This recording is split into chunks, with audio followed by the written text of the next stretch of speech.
Hello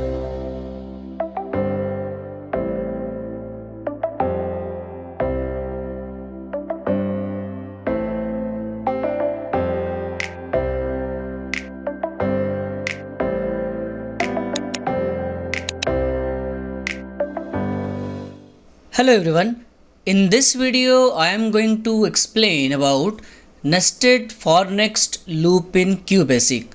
This video is for the class 8 students and this is gonna be a long video, so I have included chapters in the video description.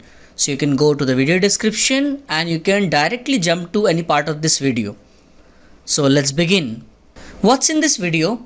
Syntax of nested for next loop, working of nested loop, rules of nested loop, use of nested for next loop, hints and suggestions, and programming questions. So this is the syntax of nested for next loop. I have used two for next loop. This one is the outer for next loop and this one is the inner for next loop. So the outer loop has a separate condition and a separate step value along with a next value which is mentioned at the bottom. Inside of the outer loop we have to write the entire inner loop. The inner loop has a separate condition, a separate step value and a separate next statement. So this is an example of nested for next loop. In this example I have two loops. This is the I loop and this is the J loop. The J loop is contained inside of the I loop. So there are some rules that we need to know before we can actually try to understand this program. Rule number 1 is outer loop executes one time, meanwhile inner loop executes n time, and by saying n time I mean many times. Second, while the inner loop is executing, the outer loop waits, that means it does not execute. And rule number 3, once the outer loop repeats, the inner loop restarts. So when the I loop will begin, that time the J loop will start from 1, and while the J loop is running, the I loop will not run, it will wait. And once the J loop is over, then the I loop will repeat. When the I loop will repeat, it will re-enter, then in that time J loop will restart. So let's try to understand this program with the dry run. Okay, so here is the dry run of this program. Let me just start this. This is my I loop from this point to this point, and this is my J loop from this point to this point. Whenever you are doing dry run of any program, it is better to mark the beginning and ending. So this is my I loop and this is my J loop. If I will mark it, then it will be easy for me to do the dry run. So for I equal to 1 to 4, that means I begins with 1 and it will go up to 4. So in the column of I can write 1, then the J loop starts. For J equal to 1 up to 2, so J loop will run from 1 to 2. Now the J loop has started, J is 1, print J. So in the output screen it will print 1. Semicolon means to stay in the same line. So in QBasic, when you see a semicolon with the print statement, it means to remain in the same line. So the cursor will remain in the same line in the output window. Then we have next J. That means the J loop repeats. So when the J loop repeats, it will increase. By default, it increases by 1. I have already mentioned these things in the first video where I was explaining about for next loop. So by default, the step value is 1. The value of J will increase to 2. Now the value of J is 2. It has to go up to 2 still the condition is correct. So print J. It will print 2 and remain in the same line. Then next J will become 3. When the value of J will become 3, then it will cross the value 2 and then only the J loop will terminate. As you saw that while I was running the J loop, I did not change the value of I. So the value of I remain same when the inner loop is executing. Okay, that is what I have explained in the second rule. While the inner loop is executing, the outer loop waits. That means does not execute. And the first rule, outer loop execute one time, meanwhile inner loop executes n time, as you can see, I is still 1.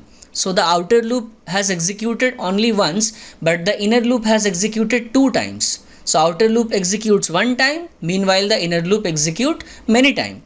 Okay, after the inner loop is over, next I. So what is the purpose of next I?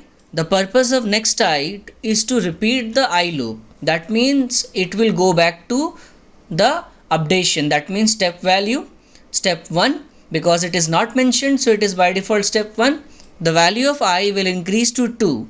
Now I is 2, it has to go up to 4. Condition is still correct. So in that case, it will enter into the loop. Now when it is entering again into the loop, that means the outer loop has repeated now. So the inner loop will restart. That is the rule number 3. Once the outer loop repeats, the inner loop restarts. That means the inner loop, the J loop, will restart from 1. Now J is again 1, it has to go up to 2, condition is correct. Print J. So it will print 1 on the screen. Next J, so J will increase to 2. Now J is 2, it has to go up to 2, still the condition is correct. Print J will print 2. Then next J, J will become 3. Since J is 3 and J has already crossed 2, so the J loop is over. After the J loop is over, the I loop will repeat again. So I has become 3 now. I is 3, 3 is less than 4. So it will re-enter and J will restart again from 1. J is 1, it has to go up to 2, condition is correct. Print J will print 1 and then next J, J will become 2. J is 2, it has to go up to 2. So print J again, it will print 2. The next J, J becomes 3. Now J is 3, it has crossed 2, the loop is over. The next I repeats, I becomes 4. 4 is still up to 4, condition is correct, it will re-enter. So when it will re-enter, J loop will restart from 1. J is 1, it has to go up to 2. So print J will print 1. Next J, J will become 2. So J is 2, it has to go up to 2, correct? So print J will print 2. Next J, J will become 3. Now J is 3, 3 has crossed 2, so J loop is over. Then next I loop will repeat, I will become 5. Now I is 5, 5 has crossed 4, so the main loop is also over and the dry run is complete. The output that I have got is 1 2, 1 2, 1 2 and 1 2. So this is how you properly do the dry run and this is how the nested for next loop work. Okay, let's see one more example. See, in this example again I have 2 loops. This is the outer loop, the I loop, and this is the inner loop, the J loop. But I have also included some other statements like print high, semicolon I, and then print after the J loop. So let's see how this loop will work in the dry run. Okay, so I have prepared for the dry run. Always remember, when you are preparing for the dry run, make columns. And when you are making columns, you need to count the variables in the program. Like in this program, I have only 2 variables, I and J. So I have made 2 columns. And just like the previous one, I am going to mark it. So the outer loop is from this point to this point, and the inner loop is from this point to this point. Now let's begin. For I is equal to 3, 2, 1, step minus 1. So in this program, I have mentioned the step value and the step value is minus 1. Means every time the value will decrease by 1. So first time the value of I is 3. In the column of I, let us write 3. 3 is still greater than 1. So the condition is correct. We will enter into the loop. And once we have entered into the loop, before we actually start the J loop, there is one more statement there, which is part of the I loop. So we need to perform that. Print high, semicolon I. That means you need to print high, and beside of that, in the same line, you need to print the value of I.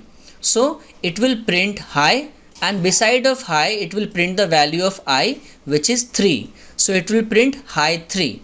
Then after that, we have the J loop. Now see the J loop. Here I have written for J equal to I to 1. This is I. Okay. So this loop, J loop, starts with the value of I. Now what is the value of I presently? The value of I is 3. That means the J loop has to start with 3. In the column of J, I can write 3. Now if the J loop has started with 3, it has to go up to 1. That means the condition is correct. Print J will print the value of J, which is 3. After that we have step minus 1. So value will decrease because of step minus 1 and the value will become 2. Now j is 2, 2 is still greater than 1, condition is correct, print j. So it will print 2. Then next j, the value will decrease by 1. Now j is 1, it has to go till 1, still the condition is correct. So print j will print 1. Next j will become 0. Now when the j will become 0, so 0 has already crossed 1, it is less than 1. So the j loop is over. Remember the rule I just taught you in my previous slide, that when the inner loop is executing, the outer loop waits. As you can see, the inner loop has executed 3 times, but the I loop has still executed only once. So that is very important to remember. When the inner loop is executing, the outer loop waits. Remember that. Outer loop executes one time, inner loop executes many times. Now after that, after the j loop is over, we have print. Now what is the meaning of print? You will usually see this statement in printing pattern programs. Only writing print means to change the line. So if I have written print and nothing after that, means I want to end the line. So the cursor will automatically go to the next line. So now the cursor is in the second line. Then we have next I. By next I, the value of I will change, and since it is mentioned step minus 1, the value will decrease by 1. So I will become 2. Now I is 2, it has to go up to 1. So condition is correct. That means I can enter in the loop again. So print high and then semicolon I. That means you need to print high, and beside of high you need to print the value of I, which is 2. So it will print high 2. Then the j loop is there for j equal to I to 1. Now remember what I told in the previous slide, when the outer loop repeats, the inner loop restarts. That was the rule number 3. So now the outer loop has repeated, correct? So the inner loop will restart, but it will restart with which value? It will restart with I, because it is written there j equal to I. That means the j loop will begin always with the present value of I. What is the present value of I? Always when you are looking for the present value, see the column, the last value in the column. So as you can see in the column, the last value of I is 2. So 2 is the new value of j. It has to go till 1. Okay, condition is correct. So print j will print 2. Okay, then next j will decrease the value of j, it will become 1. Now j is 1, it has to go up to 1. Condition is correct. So print j will print 1. Then next j, the value of j will become 0. Now j is 0, it has already crossed 1, it is less than 1. So j loop is over. Once the j loop is over, print, I told you just now, print will terminate the line. So the cursor will move to the third line. Next I, which is going to change the value of I, step minus 1. So I will become 1. Now I is 1, it is still up to 1. Condition is correct. So it will enter into the loop and it will print high, and along with that the value of I. So it will print high and the value of I, which is presently 1. It will print high 1. Then we have to enter into the j loop. So j equal to I. That means the present value of I is the value of j. That means j will be 1. So j is 1, it has to go up to 1. So condition is correct. Print j will print 1. After 1 is printed, the next j will make j 0. So 0 has crossed 1. Then the j loop is over. Once the j loop is over, then print will move the cursor to the fourth line, and then next I will repeat the I and I becomes 0. Now since I is 0, 0 has crossed 1, so the main loop is also over and the dry run is complete. The output is on the screen, which is in the first line high 3321, in the second line high 221, and the last line high 11. So as I have explained you in these two examples, this is how a nested loop works. Now that I have already explained you how a nested loop works, but still the question is there that what is the use of nested for next loop? What is the use of that? So I am going to explain you that now. Suppose you need to find the factorial of any number. Now what is factorial? See, I have an example here. 5 factorial is 1 into 2 into 3 into 4 into 5. That is 120. 3 factorial is 1 into 2 into 3. That is 6. 4 factorial is 1 into 2 into 3 into 4. That is 24. So that is what a factorial is. Now if you need to find the factorial of any number, then what will you do? Obviously you will use a loop, right? Just like the one below. So this is the factorial program, which I have obviously explained in my previous videos. We take a variable f equal to 1, we run a loop from 1 till the number and we multiply. That is how we find the factorial. Then we print it after the loop. Okay, but what if you need to find the factorial of 10 numbers? Then in that case you have to put your factorial program inside of another loop which should run 10 times, something like this given below. So this is the previous factorial program which I showed you in the previous slide, and I have to find the factorial of 10 numbers. So I have inserted that program inside of another loop. So what is happening here is the J loop is running 10 times, and every time the J loop will run, it will input a number, it will set the factorial variable to 1 and it will find the factorial of that number, print it, and then it will continue again. So if I run this loop 10 times, it will help me to find the factorial of 10 numbers. What about 50 numbers? Then I have to run the J loop 50 times. So this is a typical use of nested loops. You can say nested loop is one loop inside of another loop. So any program for which you need a loop, and if you need to perform that many times, you need to use a nested loop. More commonly, nested loops are used in printing patterns. Okay, the same program can be modified to find the factorial of n numbers, something like this given below. So if you need to find the factorial of n numbers instead of 10 or 20, you can just first input the value of n and then run the loop, run the J loop n times. So if n is 20, the J loop will run 20 times. It will help you to find the factorial of 20 numbers. If n is 50, it will run 50 times and it will find factorial of 50 numbers. Every time one number will be taken, factorial will be printed, and then it will continue again. Okay, now let us discuss programming questions. First we will be discussing general nested loop questions. So question number 1 is, write a program to accept 5 numbers, then print those numbers which are perfect numbers. So a perfect number is a number in which the sum of factors of the number, excluding the number itself, is equal to the number. Here is an example. 6 is a perfect number because the factors of 6 are 1, 2 and 3, and remember, excluding the number. So we will not include 6 itself. Excluding the number, take all the factors of the number. So like the factors of 6 are 1, 2, 3. If you add them, so 1 plus 2 plus 3, you get 6 only. That is what a perfect number is. Okay, but we need to accept 5 numbers, and then you need to print the numbers which are the perfect numbers. Okay, so we need to do the perfect number program 5 times. Otherwise we need to use a nested loop. So in this program I will be showing you that how we can use a nested loop in this kind of question. Okay, so here is the program. I am running a loop, I loop, from 1 to 5 because I need to check for 5 numbers. Then inside of the I loop I have written enter number s equal to 0. Then the J loop is running from 1 to num minus 1. So s is for storing the sum of factors. Num is the number, the present number. Remember, at a time I cannot check 5 different numbers. I am going to check 1 at a time. So first I will begin with 1. First number I will take input. Sum is set to 0.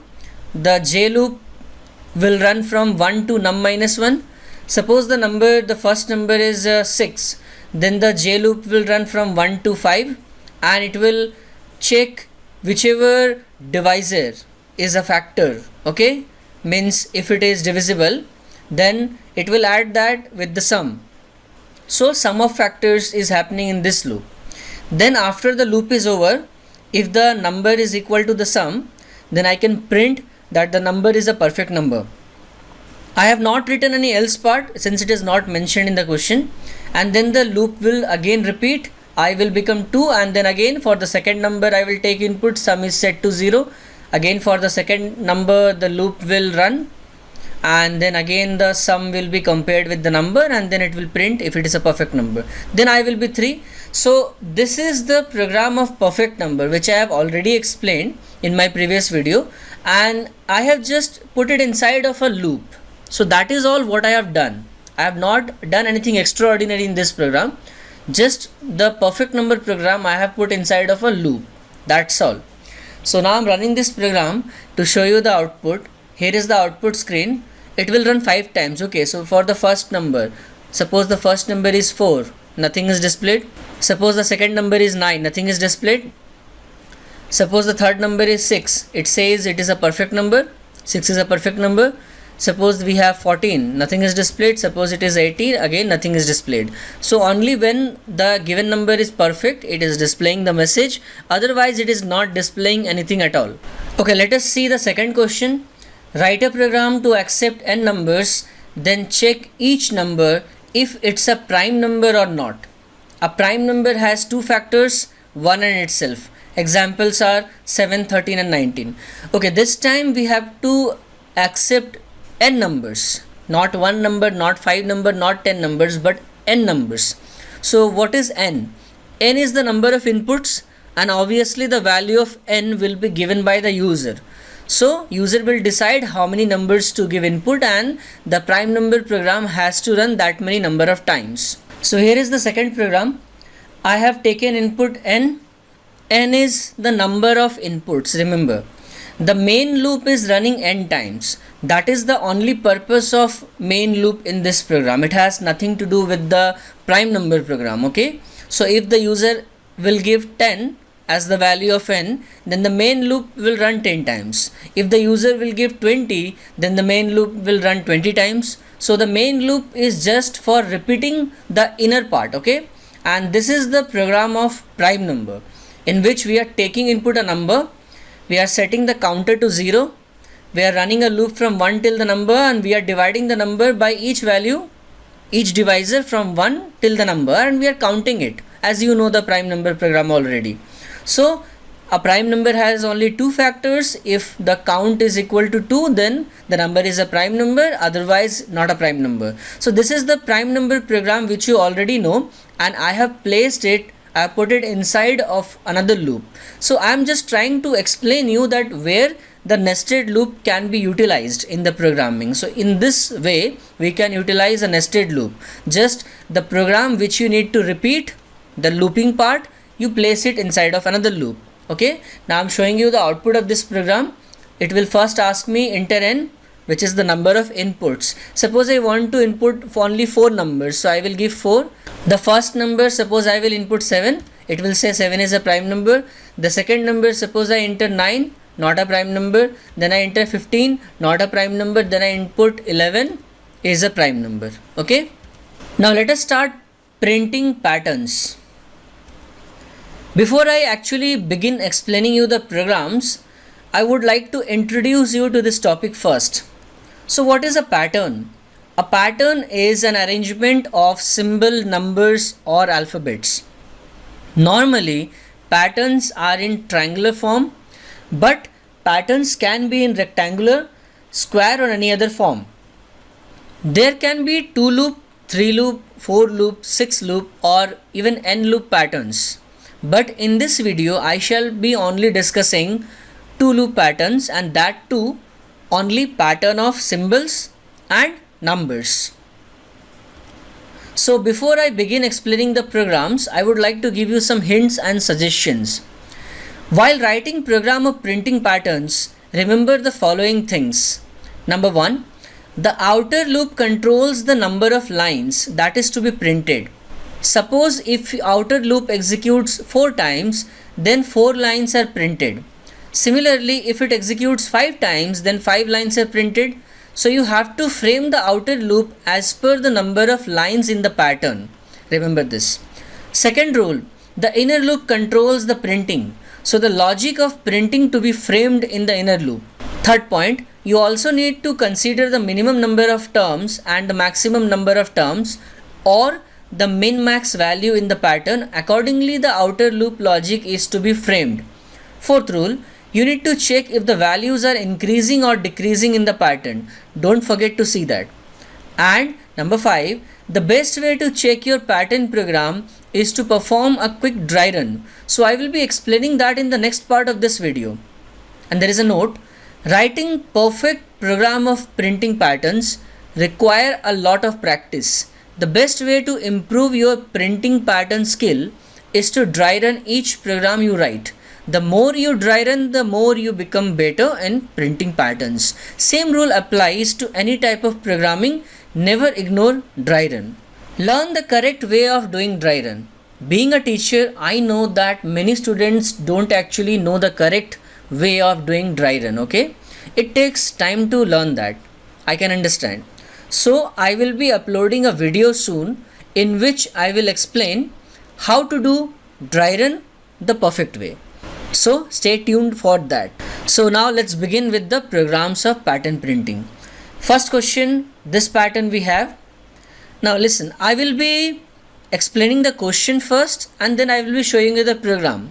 There will be a lot of questions that I will explain. So individually for every question I will not do the dry run, although I will help you to figure it out how you can do it, okay?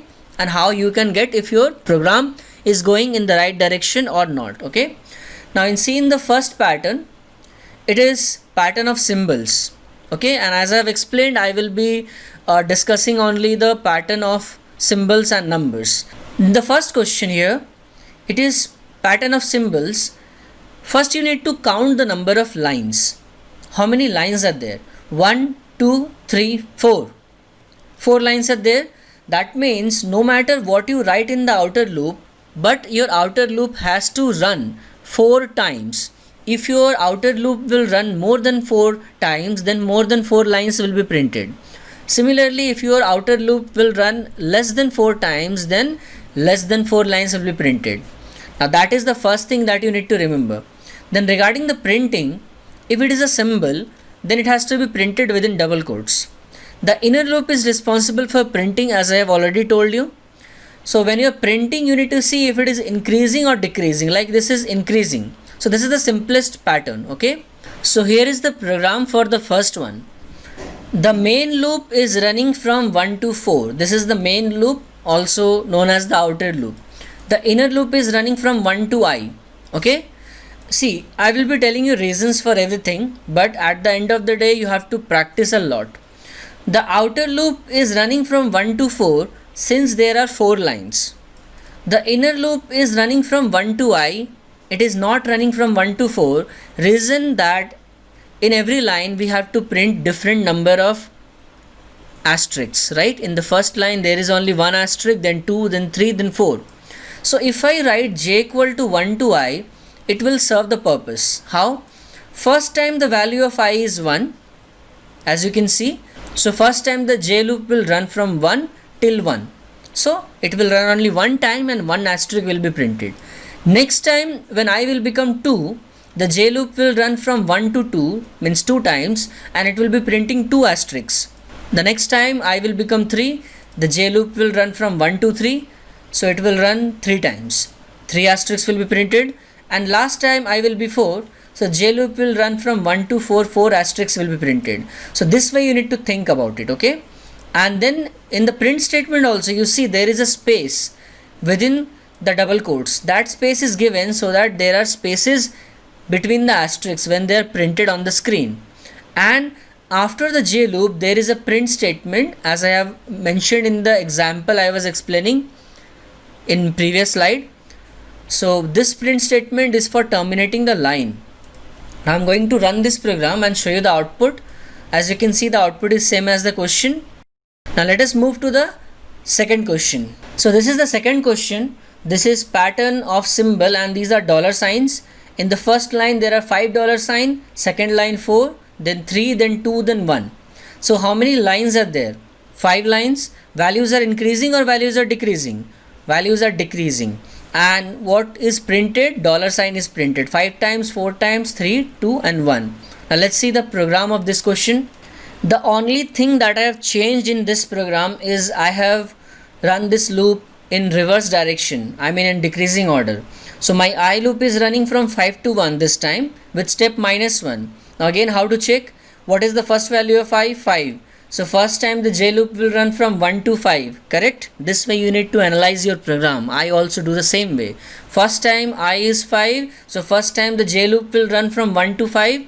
That means first time 5 times dollar will print. The next time it will be step -1, value of I will become 4. So next time J loop will run from 1 to 4 and 4 times dollar sign will print. Then next time step -1, I will be 3, 3 times dollar will print.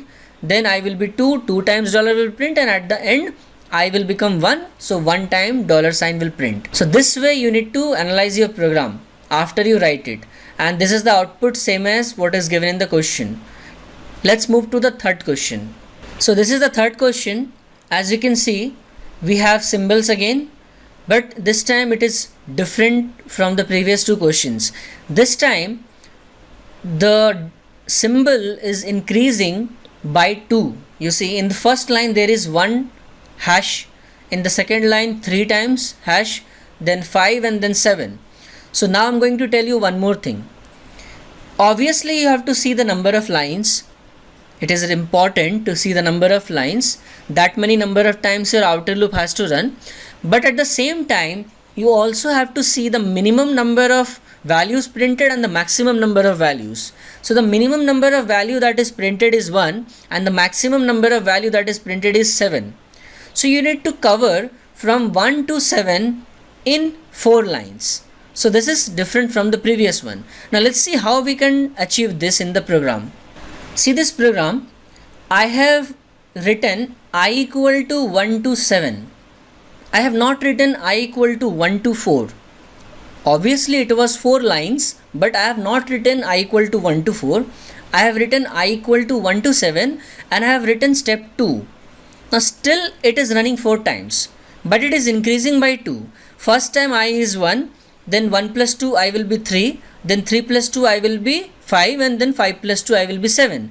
So since it is increasing by 2, it is running 4 times only. But why I have done it this way is so that I can increase the number of times the printing is done by 2 in every line.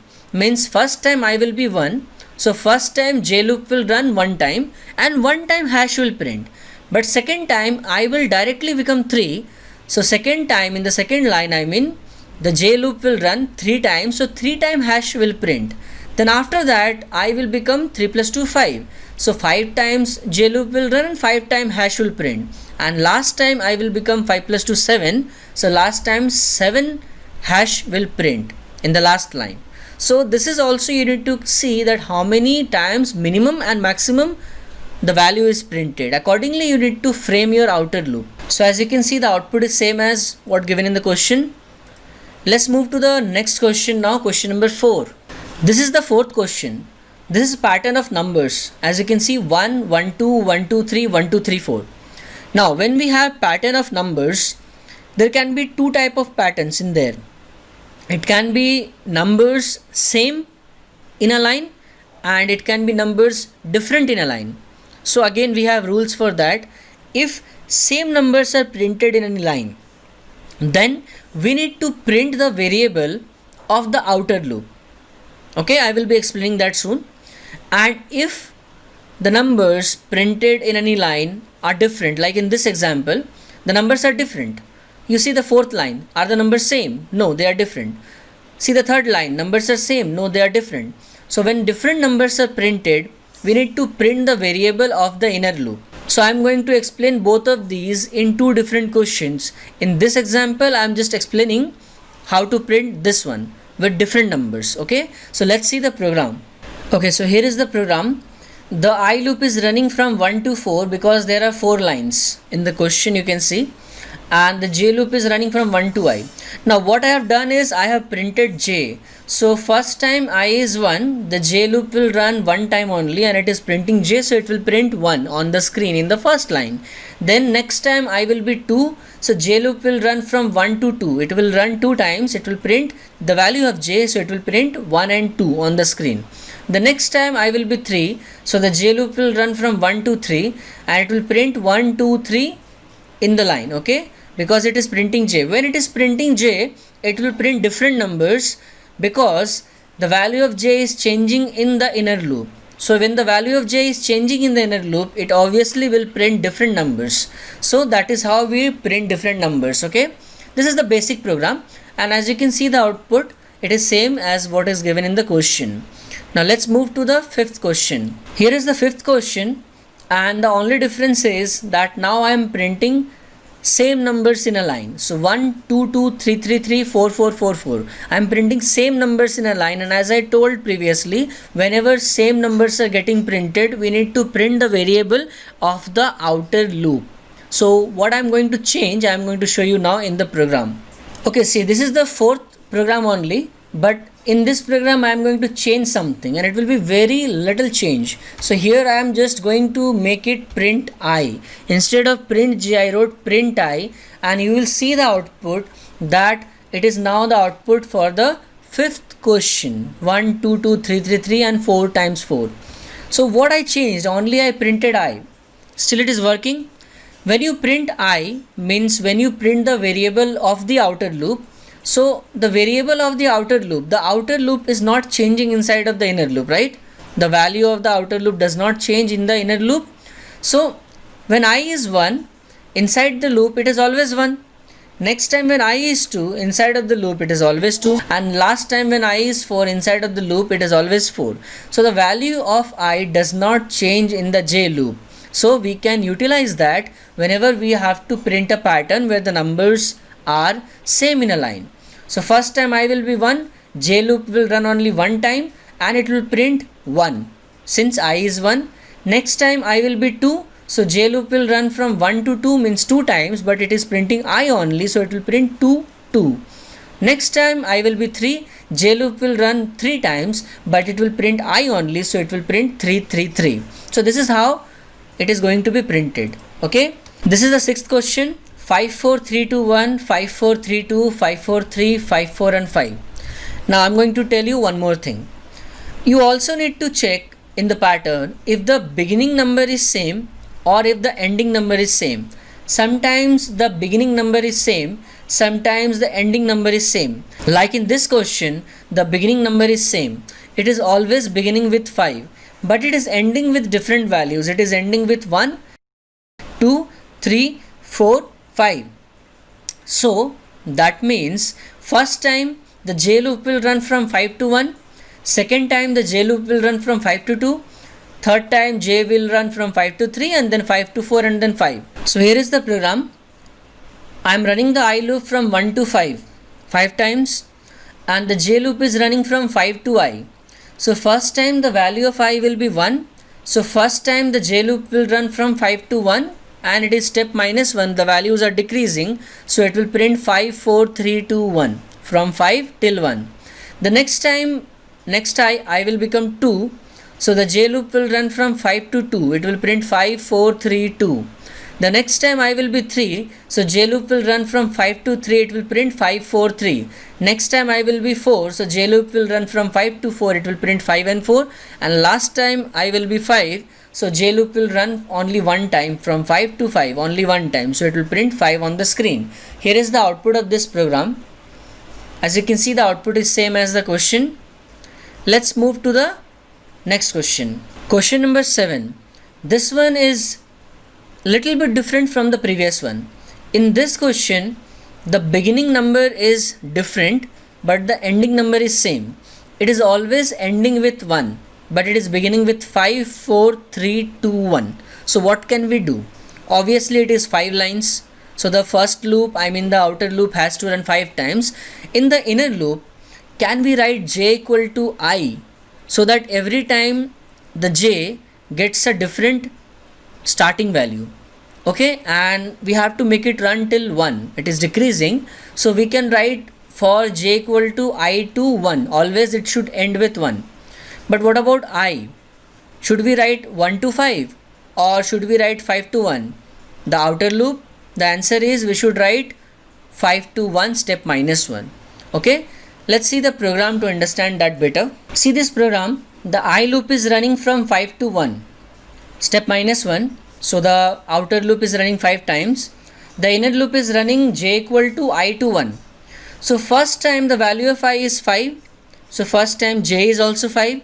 J will run from 5 to 1. Step minus 1. So it will print 5, 4, 3, 2, 1 in the first line. The next time I will be step minus 1. I will be 4. So j will also begin with 4 because j equal to I. So j will be running from 4 to 1. It will print 4, 3, 2, 1. Next time I will be step minus 1. I will be 3. So j loop will run from 3 to 1. It will print 3 to 1. Next time I will become 2. So j will run from 2 to 1. It will print 2 and 1. And the last time I will be 1. So j will print 1. So always it is ending with 1, but it is beginning with a different value that is given by I. So first time I gives 5, j begins with 5. Next time I gives 4, j begins with 4, and so on. Let's see the output of this program. Here is the output, which is same as the question. So here is the 8th question. 6 is printed 6 times, 4 is printed 4 times, 2 is printed 2 times. The number of lines are 3 only.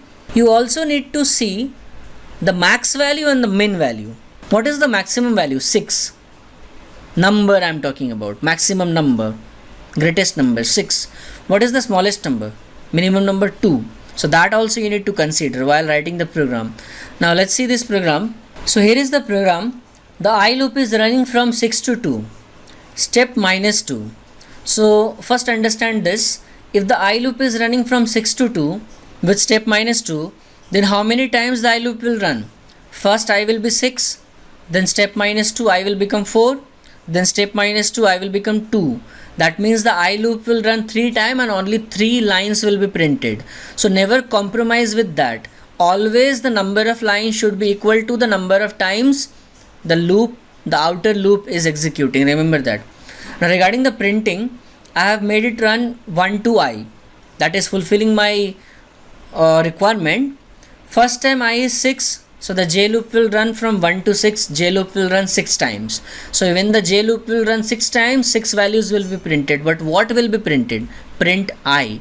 Since I told you already, same numbers are getting printed. So print the outer loop variable. Print I. So I is 6. It will print 6 times. The next time I will be step minus 2. I will be 4.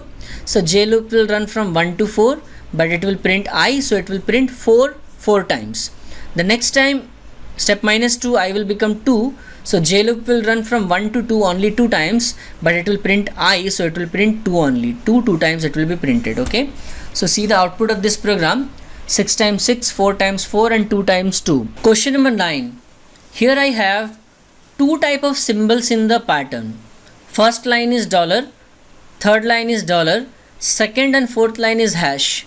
Remember, whenever you have 2 different type of symbols or 2 different type of numbers which are printed, it is always because of if-else condition. So in this type of question you need to use if-else condition, and mostly the concept is even odd. Like in this pattern also, the first and third line is $sign, which are the odd lines. So in the odd lines $ is printed. In the even lines, means second and fourth line, hash is printed. Here is the program. There are 4 lines in the pattern. So the main loop is running 4 times.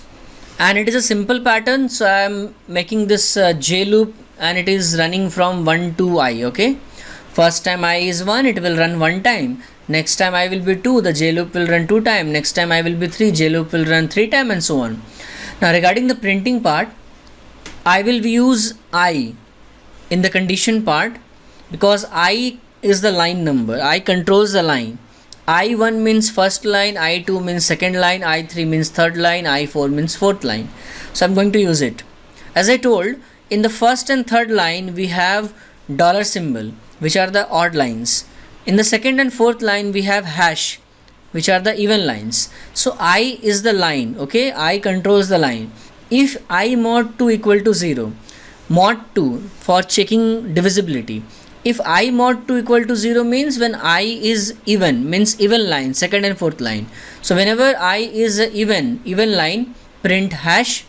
Else means I is odd, print $. So that is how it is going to be done. Okay, and this is the output. You can see it is same as the question. Question number 10. this pattern having 5 lines, but this time it is not even odd. First line and the last line is printing question mark. All the middle lines are printing dollar. Let's see how we can do this. See the program now. I have changed this if else condition from the previous one. Now the lines are 5, so 5 lines, I equal to 1 to 5, j is 1 to I. In the if else part, as I told, the first and last line we are going to print question mark. All the middle lines we are going to print dollar. So I have just written a condition if I is equal to 1 or I is equal to 5. As you know, I controls the line. So if I is 1 or I is 5 means first line or the last line, then print question mark, else print dollar. I'm showing you the output. So as you can see in the output, the first and last line we got question marks and all the middle lines we got dollar sign. Let's move to the next one. Question number 11. In the question number 11, this pattern has got 4 lines. The first value of every line is dollar and remaining all values are asterisk. So similar to the previous one, right? Let's see the program. So here is the program. The I loop is running from 1 to 4 as there are 4 lines. The j loop is running from 1 to I. Instead of using I in the condition, I have used j in the condition. Okay? Because the first position of the line is printed as dollar sign. It is the position, not the line number. Whenever something is happening with the line, we need to use I in the condition. But here it is not about the line, it is about the position in the line. So first position means when j is 1. Okay, j is 1 in the beginning in every line. So whenever j is 1, print dollar. In all the rest cases, print asterisk. So let's see the output. As you can see, the output is same as the question. Let's move to the next one. Question number 12. Now we have numbers also and symbols also. The first line, third line and the last line means the odd lines are having numbers printed and second and fourth line are having symbol printed. So let's see the program of this question. Okay, here is the program. The I loop is running from 5 to 1. Step -1. As the values are decreasing, you can see the pattern shape, it is decreasing order. J is running from 1 to I and there is the condition I mod 2 equal to 0. I controls the line. So whenever the line is odd line means the first line, third line and fifth line. In those cases print I. Okay, and it is even I mod 2 equal to 0. When the line number is even, second and fourth line, print asterisk. So when we are printing I, it is printing same numbers. As it is given in the question, we have to print same numbers. So this is how you get the output. As you can see, the output is same as the question. Okay, let's move to the next one. Question number 13. 1, 2, 3, 4, 5, then 4 times 4, then 1, 2, 3, then 2, 2 and then 1. So as you see in this question, the first line, the third line and the last line are printing different numbers, whereas the second and fourth line, they are printing same numbers. So it has something to do with I and j and with if else condition. Let's see the program. So here is the program. I have changed nothing in the previous question. The program which I showed, same program it is, just the only difference is I have written print I and print j. Condition is if I mod 2 equal to 0.